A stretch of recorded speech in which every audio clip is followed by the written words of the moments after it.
ఒక ఆడది నీ వైపు మౌనంగా చూసి నవ్వింది అంటే దాని అర్థం ఏంటో తెలుసా? మనసుకు గాయం కానివాడు, గతం లేనివాడు ఈ ప్రపంచంలో ఒక్కడు కూడా ఉండరు కదా. దానిలో నువ్వు కొత్త కాదు, నేను పాత కాదు, అందరూ సమానమే. మనమేంటో మనకు తెలిస్తే చాలు. అంతేకాని ఎవరో ఏదో అన్నారని అస్సలు బాధపడకూడదు. మనల్ని మనం నిరూపించుకోవాల్సిన అవసరం అంతకన్నా లేదు కదా. నీవేంటో తెలిసిన వారు నీతో ఉంటారు, నీతో మాట్లాడతారు.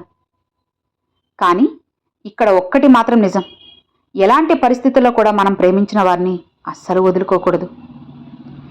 ఎందుకంటే మొరిగే కుక్కకి జవాబు ఇవ్వాల్సిన అవసరం అస్సలు లేదు.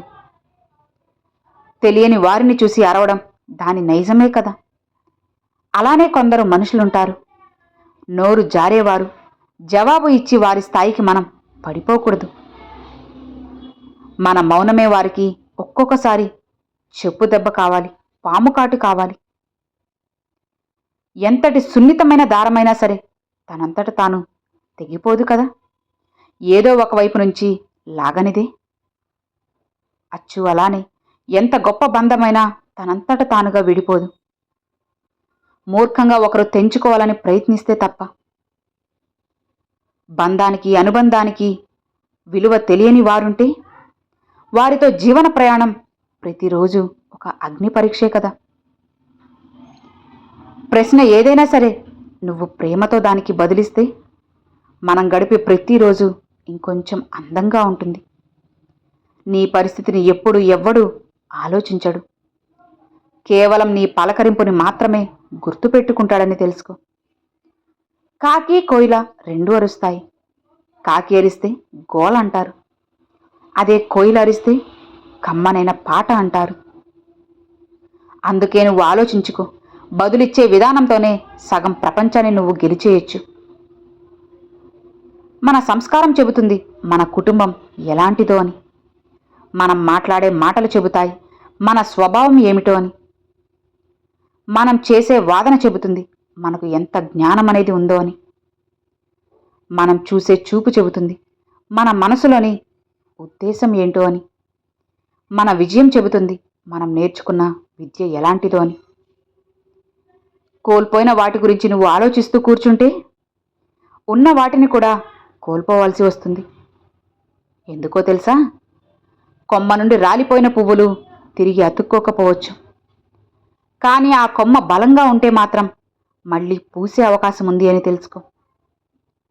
అలానే భగవంతుడు కోరికలను తీర్చడేమో, కానీ అవసరాలను మాత్రం తప్పకుండా తీరుస్తారు. ఆకులు తింటేనే బ్రహ్మజ్ఞానం వస్తే అందరికన్నా ముందు మేకలే కదా జ్ఞానులు కావాలి. స్నానాలతోనే పాపాలు పోతే ముందు చేపలే కదా శాప విముక్తులు కావాలి.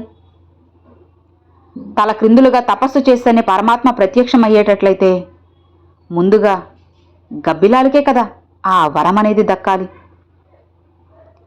గుర్తుపెట్టుకో, ఈ విశ్వమంతా ఆత్మ ఉంది.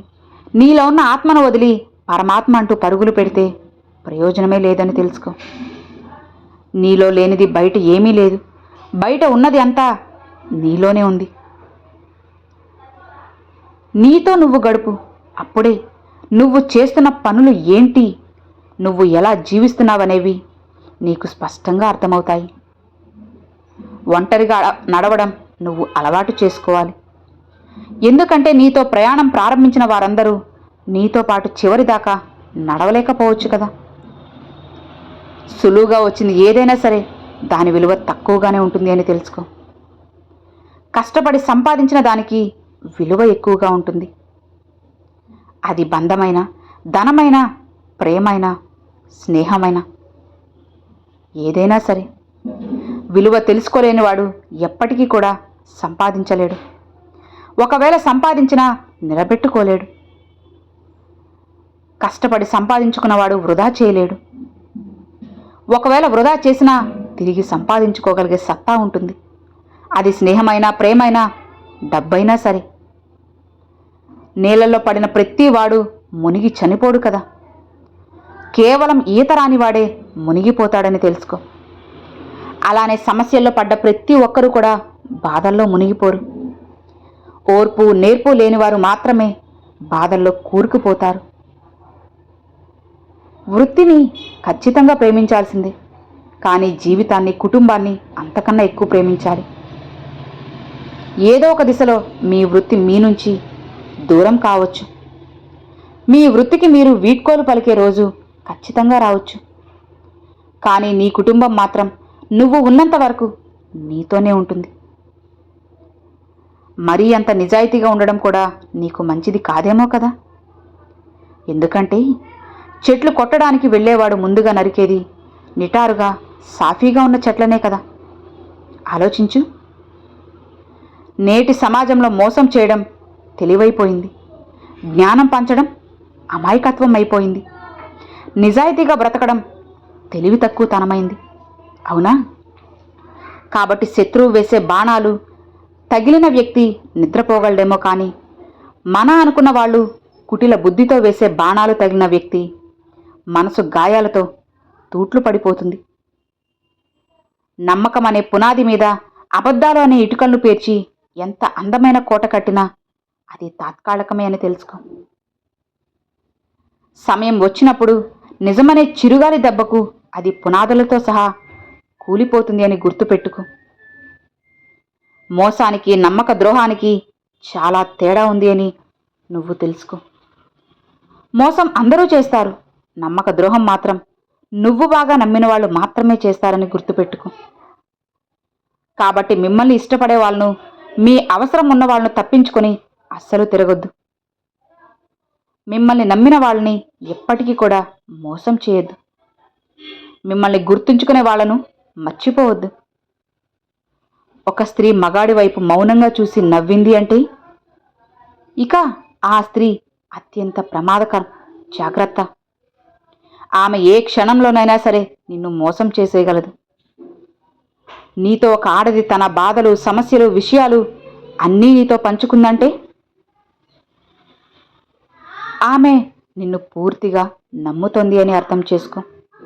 కాబట్టి ఆమెను ఒక సోదరిలా భావించి ఆమెకు పూర్తి ధైర్యాన్ని ఇవ్వండి. భర్తకి భార్య బలం కావాలి, కానీ బలహీనత అస్సలు కాకూడదు కదా. భార్యకు భర్త భరోసా కావాలి, కానీ భారం కాకూడదు. భార్యాభర్తల బంధం అన్యోన్యం కావాలి, కానీ అయోమయం కాకూడదు. ఎందుకంటే అర్థం చేసుకునే భాగస్వామి ఉంటే తినే పచ్చడి మెతుకులు కూడా పరమాన్నాలు అవుతాయి. కాబట్టి మనిషికి కావాల్సింది ప్రేమ, ఆప్యాయతలు, ఇవి మాత్రమే. ఇవి ఉంటే చాలు. మనం ఉండేది పూరి గుడిసైనా సరే 5 స్టార్ హోటల్లా కనిపిస్తుంది. గుర్తుపెట్టుకో. అన్వేషించడం మొదలుపెట్టు. ఆత్మవిశ్వాసానికి పదును పెట్టు. ఇష్టపడ్డం నువ్వు నేర్చుకో. ఈర్షపడ్డం మానుకో. ఉన్నతంగా ఆలోచించు. ఊహకు అందేలా నువ్వు ఖచ్చితంగా ఆచరించు. ఋతువులు మాదిరిగా జీవితాన్ని అనుసరించు. ఎదగడం కోసం ఒకరితో నువ్వు ఎప్పటికీ కూడా అస్సలు పోల్చుకోకు. ఏకాగ్రతను అస్సలు కోల్పోవద్దు. తిరిగి ఏది ఆశించకుండా చేసేదే సహాయం అంటారు. నిజమైన సహాయం అనేది పూల సుగంధం లాంటిది అని గుర్తుపెట్టుకో. పుచ్చుకునే చేతుల్లో మాత్రమే కాదు, ఇచ్చే చేతులకు కూడా సువాసన అంటిపెట్టుకుని ఉంటుంది. మీ సహాయం అడిగిన వారిని ఎప్పుడూ కూడా చులకన చేసి అస్సలు చూడొద్దు. మీకు కూడా ఒకరి సహాయం ఏదో ఒక రోజు అవసరమవుతుంది అని అస్సలు మర్చిపోవద్దు. బాగా గుర్తుపెట్టుకోండి. కలుపుకుని పోయే మనస్తత్వం నీలో ఉంటే అందరూ నీ వెంటే ఉంటారని తెలుసుకో. నాకే తెలుసు, నాకేం పట్టింది అనే అహం నీకు ఉంటే ఈ సమాజమే నిన్ను శాశ్వతంగా దూరం పెట్టేస్తుంది. గుర్తుపెట్టుకో. నీకు ఎంత ఆస్తి ఉన్నది అన్నది ఇక్కడ అసలు అవసరం లేదు. నువ్వు ఎంతమంది మనుషుల మనసుల్లో ఉన్నావు అన్నది మాత్రమే ఇక్కడ ముఖ్యం. ప్రతి ముగింపు కూడా ఒక నూతన ఆరంభం కోసమే కదా. అన్ని ముగింపులు అద్భుతంగా ఉండకపోవచ్చు, కానీ మనకు ఎన్నో నేర్పిస్తాయి. ఆశలను నెరవేర్చుకోవడానికి ఒక నూతన అవకాశాన్ని ఖచ్చితంగా కలిగిస్తాయి. నీ దగ్గర ఉండే ధనం చూసి వచ్చే బంధువులు, కీర్తి చూసి వచ్చే స్నేహితులు, అందం చూసి వచ్చే భాగస్వామి, ఇలా వీళ్ళందరూ కూడా ఏదో ఒకరోజు శాశ్వతంగా నిన్ను ఒంటరిని చేస్తారు అని తెలుసుకో. డబ్బు నుంచి వచ్చే ప్రేమ దీపం లాంటిది. అది నూనె ఉన్నంత వరకే వెలుగుతుంది కదా. మనసులో నుంచి వచ్చే ప్రేమ సూర్యుడు లాంటిది. అది సృష్టి ఉన్నంత వరకు అలా వెలుగుతూనే ఉంటుంది అని గుర్తుపెట్టుకో. వస్తువు విలువ కొనే ముందు మనం తెలుసుకుంటాం. అదే మనిషి విలువ కోల్పోయాక తెలుసుకుంటాం. ఎంత విచిత్రమో చూడు. రూపాన్ని చూసి మోసపోవద్దు, రూపాయిని చూసి మురిసిపోవద్దు. రూపమైనా రూపాయి అయినా ఇక్కడ శాశ్వతం కాదు కదా. ఆలోచించు. ఎప్పటికైనా సరే మనసులోని ప్రేమానురాగాలు శాశ్వతం. కొందరు డబ్బుందని మిడిసిపడతారు, మరికొందరు అందముందని ఎగసి పడుతుంటారు.